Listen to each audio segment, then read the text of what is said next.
Hello all, ఎలా ఉన్నారు? బాగున్నారా? ఎలా జరుగుతుందండి మీ ప్రిపరేషన్? మంచిగా ప్రిపేర్ అవుతున్నారని అనుకుంటున్నాను. అండ్ టెస్ట్ సిరీస్ అండ్ ఇంకా ప్రిలిమ్స్ ఓరియంటెడ్గా ప్రిపేర్ అవుతున్నారని అనుకుంటున్నా. అండ్ ఎస్, ఫైనల్గా ఈరోజు అయితే నేను 4:30కి లేచాను. 4:30 కంటే ముందే లేవాలి, కానీ ఇంకా బాబుకి ఫీడింగ్ ఇచ్చేసాను కాబట్టి కొంచెం లేట్ అయింది. 4:30 అయిందనమాట లేచేసరికి. సో ఇంకా అరౌండ్ 4:45కి అట్లా స్టార్ట్ చేశాను చదవడము. కానీ ఫస్ట్ వచ్చి నేను ప్లానింగ్ చేసుకుంటున్నా, అంటే ఈరోజు ఏం చదవాలి అనేసి. ఆ ప్లానింగ్ చేసుకోవడం వల్ల నేను ఆల్రెడీ చాలాసార్లు చెప్పాను, మన కళ్ళ ముందే ఆ రోజు ఏం చెయ్యాలి అనేవి కనిపిస్తాయి కాబట్టి ఈజీగా ప్రతి ఒక్క పని కంప్లీట్ అవుతుంది. అదే మనం ఇట్లాంటి ఏం చేసుకోలేదనుకోండి, ఏం చెయ్యాలి అనే ఆలోచనలోనే సగం టైం అనేది వెళ్ళిపోతుంది. సో అందుకే మార్నింగ్ ఇట్లా టు డూ లిస్ట్ చేసుకున్నాను. ఆ తర్వాత నేను ఇంకా మోడర్న్ హిస్టరీ స్టార్ట్ చేశాను. సో మోడర్న్ హిస్టరీ చదువుతున్నాను ఫ్రమ్ స్పెక్ట్రమ్. అండ్ చాలామంది కూడా మోడర్న్ హిస్టరీకి ఏ రిసోర్స్ని యూటిలైజ్ చేసుకోవాలి అని నన్ను అడుగుతున్నారు. Bipin Chandra or brief history of modern India అంటే స్పెక్ట్రమ్. సో ఈ రెండు బుక్స్లో మీరు ఏం చదివినా ఏం కాదండి. మోడర్న్ ఇండియాకి ఏదైనా ఒక్క రిసోర్స్ సరిపోతుంది. And modern history, Indian ancient history and also medieval history, వీటన్నిటికీ బుక్ లిస్ట్ ఏంటి అంటే మిడెవల్ హిస్టరీకి Satish Chandra old NCERT or Tamil Nadu board books, ancient హిస్టరీకి ఖచ్చితంగా మనం RS Sharma or else Tamil Nadu board books, and modern హిస్టరీకి స్పెక్ట్రమ్ యాజ్ యూజువల్గానే. సో ఇట్లా మీరు ఏదైనా ఒక రిసోర్స్ని యూటిలైజ్ చేయండి. అన్నీ తీసుకొని క్లమ్జీగా అయిపోవడం కంటే కూడా ఒక్కదాని నుంచి సొంతంగా నోట్స్ ప్రిపేర్ చేసుకొని చదవడం బెస్ట్. అండ్ మోడర్న్ ఇండియా మీరు చదువుతున్నప్పుడు లాస్ట్కి వచ్చి సమ్మరీస్ని బాగా గట్టిగా రివిజన్ చేయండి. బికాజ్ సమ్మరీస్ అనేవి టోటల్ చాప్టర్లో ఏం జరిగింది అనేది ఒక చిన్న సమ్మరీలో మనకి ఎక్స్ప్లెయిన్ చేస్తారు. సో సమ్మరీస్ వల్ల మనకి క్విక్ రివిజన్ అనేది అయిపోతుంది. ఇంకా ఇలా మోడర్న్ ఇండియా అయితే కంప్లీట్ అయిపోయింది. సో మోడర్న్ ఇండియా తర్వాత నేను ఇండియన్ పాలిటీ చదువుదాం అనుకుంటున్నా. సో ఎస్, ఫైనల్గా ఇది కంప్లీట్ అయిపోయింది. ఇంకా ఇండియన్ పాలిటీ తీసాను అనమాట. ఇండియన్ పాలిటీలో కొన్ని టాపిక్స్ని ఒక్కొక్కటి సిలబస్లో చూసుకుంటూ కవర్ చేస్తున్నా. యాక్చువల్లీ చాలాసార్లు చదివాను ఇండియన్ పాలిటీ, ఈ టెక్స్ట్ బుక్ లక్ష్మీకాంత్ది అయినా కూడా చదవాలి కదా. సో ఎట్లయితే నేను ఇప్పుడు చదువుతున్నానో దాంతోపాటు సైమల్టేనియస్గా నేను ప్రీవియస్ ఇయర్ క్వశ్చన్స్ కూడా సాల్వ్ చేస్తున్నాను టాపిక్ వైజ్. ఇప్పుడు ఫర్ ఎగ్జాంపుల్ నేను ప్రెసిడెంట్ టాపిక్ని చదివాను అనుకోండి, ప్రెసిడెంట్కి సంబంధించిన ప్రీవియస్ ఇయర్ క్వశ్చన్స్ ఏవైతే వస్తాయో అవి సాల్వ్ చేస్తానన్నమాట. అండ్ పార్లమెంట్కి సంబంధించి లేదా ప్రియాంబుల్కి సంబంధించి ఫండమెంటల్ రైట్స్కి సంబంధించి అట్లా ఒక్కొక్క టాపిక్ నుంచి మనకి ఎట్లాంటి క్వశ్చన్స్ వచ్చాయి అనేది చూసుకొని దాన్ని సాల్వ్ చేస్తాను. సో దట్ మనకు అక్కడే రివిజన్ అయిపోతుంది అండ్ ప్రీవియస్ ఇయర్ క్వశ్చన్స్ కూడా సాల్వ్ అయిపోతాయి. అండ్ ఇంకొకటి ఏంటంటే right to privacy, fundamental rights. So ఈ క్వశ్చన్ రిపీటెడ్గా వస్తూనే ఉంది ఎవ్రీ ఇయర్. సో మీరు ఇది ఒకసారి చూసుకోండి. డైరెక్ట్గానో ఇండైరెక్ట్గానో ఖచ్చితంగా మనకి ఆర్టికల్ 21 గురించి అడుగుతున్నారనమాట. సో ఇది మాత్రం మీరు ఏదైతే ఫండమెంటల్ రైట్స్ ఉన్నాయో ఖచ్చితంగా వాటన్నిటిని ఇంకా మీరు మైండ్లో గుర్తుపెట్టుకోవాలన్నమాట. సో దాట్ మనకి ఎట్లాంటి క్వశ్చన్ ఉన్నా ఆన్సర్ చేయగలగాలి.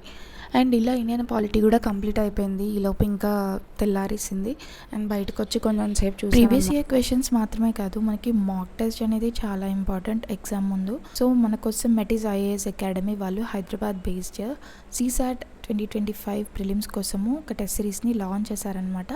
అండ్ ఆల్సో GSకి సంబంధించింది కూడా లాంచ్ చేశారు. సో CSAT వచ్చి 10 టెస్ట్లు ఉంటాయి, ఫుల్ లెంత్ టెస్ట్లు. ఇవన్నీ కలిపి 999 రూపీస్కి మాత్రమే.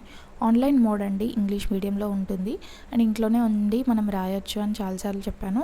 సో మనం ఈ ఆపర్చునిటీని యూటిలైజ్ చేసుకోవాలి, ఎందుకంటే మనకి అఫోర్డబుల్ రేంజ్లో ఇంట్లోనే కూర్చొని రాసే ఛాన్స్ అనేది దొరికింది కాబట్టి. సో టెస్ట్ సిరీస్ అనేది ఈజీగా అవైలబుల్గా ఉంది, యూటిలైజ్ చేసుకోవచ్చు. అండ్ GSకి సంబంధించిన test series already January 27th నుంచి స్టార్ట్ అయింది. సో ఇప్పుడు మీరు జాయిన్ అవ్వాలన్నా జాయిన్ అవ్వచ్చు, ఎందుకంటే సెకండ్ బ్యాచ్ February 15th నుంచి స్టార్ట్ అయింది. అది కూడా ఓవరాల్గా 25 టెస్ట్లు అన్నీ కలిపి కూడా 999 రూపీస్కి 1000 రూపీస్ లోపే అనమాట. సో ఎవరైతే అఫోర్డ్ చేయగలరో డెఫినెట్గా చెక్అవుట్ చేయండి.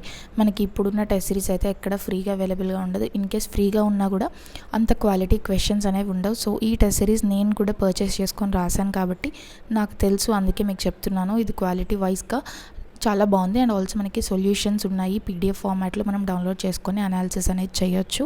అండ్ వాళ్ళ అఫీషియల్ వెబ్సైట్ ఏదైతే ఉందో అందులో మనకి యూపీఎస్సీకి సంబంధించిన కాంటెంట్ అంతా కూడా ఫ్రీగా అవైలబుల్గా ఉంది.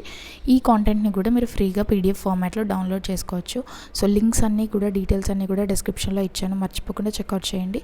సీసాట్కి అండ్ జిఎస్కి సంబంధించిన టెస్ట్ సిరీస్ జాయిన్ అవ్వచ్చు. అండ్ అఫీషియల్ వెబ్సైట్ని కూడా ఫ్రీ కాంటెంట్ కోసం చెక్ చేయండి అన్నమాట. ఇప్పుడు క్లియర్గానే ఉంది, కానీ కొంచెం సేపు అయిన తర్వాత ఫుల్ మంచు పడింది. ఇంకా సమ్మర్ స్టార్ట్ అయింది కదా, నైట్స్ అసలు నిద్ర కూడా పట్టట్లే, అంతలా వేడిగా అనిపిస్తుంది. సో ఇక్కడ ఈ కొత్త ఇంట్లో అయితే ఇంకా వేడి ఎక్కువ అనిపిస్తుంది. ఇండియన్ పాలిటీ కంప్లీట్ చేసుకున్నాను. 8 లోపు ఓవరాల్ సెషన్స్ అయితే కంప్లీట్ అయిపోయాయి. అంటే మొత్తం టు డూ లిస్ట్వి కాదు, జస్ట్ ఇండియన్ పాలిటీ. అది కంప్లీట్ అయిపోయిన తర్వాత ఇంకా ఇంట్లో వర్క్ ఉంటుంది కదా యాజ్ యూజువల్గానే. సో ఈ లోపే ఇంకా మా బాబు కూడా లేచేశాడు.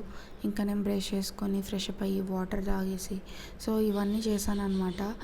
ఇట్లా కంప్లీట్ అయిపోయిన తర్వాత మధ్యాహ్నం కూడా చదివాను, కానీ నాకు అప్పుడు వీడియోస్ తీయడానికి అవ్వట్లేదు. ఊరికే ట్రైపాడ్ వచ్చి కింద పడేస్తున్నాడు అని చాలాసార్లు చెప్పాను. సో అప్పుడైతే తీయట్లేదు అనమాట.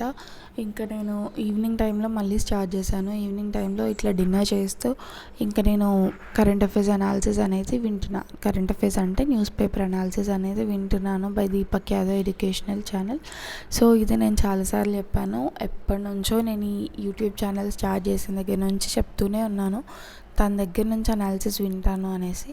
సో ఇన్ కేస్ మీరు ఎవరైనా బిగినర్స్ ఉండి మీకు హిందీ అర్థమైతే మాత్రం ఖచ్చితంగా మీరు ఆ అనాలిసిస్ని ప్రిఫర్ చేయొచ్చు, because he explains very nice. అది కంప్లీట్ అయిపోయిన తర్వాత నేను ఇంకా మళ్ళీ ఇండియన్ పాలిటీ స్టార్ట్ చేశాను అనమాట.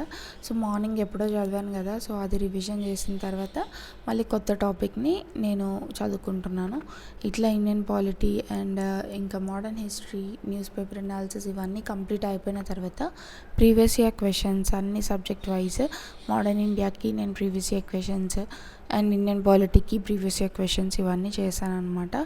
రోజు మార్నింగే లేవలేను కాబట్టి నేను కొన్నిసార్లు ఏమో 3 వరకు చదువుకుంటాను. లేదు నాకు ఈరోజు నిద్ర వస్తుంది అనుకున్నప్పుడు నేను 12కి పడుకోవడానికి ట్రై చేసి మళ్ళీ మార్నింగ్ 4:30కి లేవడానికి చూస్తున్నాను అనమాట. ఇట్లా నా బాడీ ఎటు ఇది వీలుగా అనిపిస్తే అటు తీసుకుంటున్నాను, సో దట్ నాకు ఎట్లాంటి హెల్త్ ఇష్యూస్ రాకూడదు అనేసి. అండ్ అయినా కూడా ఇంత ఎర్లీ మార్నింగ్ లేచి ఇంత స్ట్రెస్ అవుతుంటే ఖచ్చితంగా బాడీ పెయిన్స్ ఆర్ ఏదో ఒక హెల్త్ ఇష్యూస్ వస్తాయి. అయినా ఇంకా తప్పదు కదా ప్రిపరేషన్లో. సో ఇంకా ఇంతే అండి ఈ వీడియోలో. Thank you for watching. Don't forget to like, share and subscribe.